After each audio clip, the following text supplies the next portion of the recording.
Whew, there are a lot of things. um, I think my very first session was in a desert in Arizona in the USA, and it was amazing that I knew so little about how different organisms survive under harsh conditions. I never thought for a moment that these organisms could have over the time evolved such powerful strategies to deal with the environment. So with us humans, we still operating out of sync with the environment. I give you an example.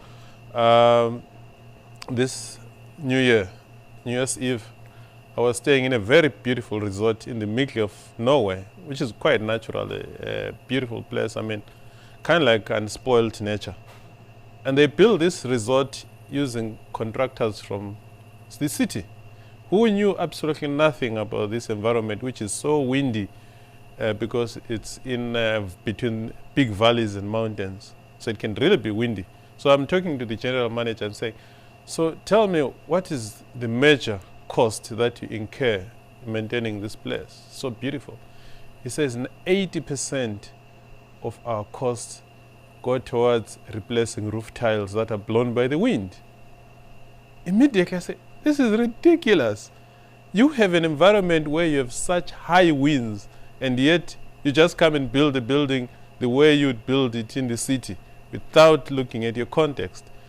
So coming back to your question, when I look at that and what I learned in the Arizona desert, I realized that all the organisms were operating, taking a cue from the environment and the context in which they live.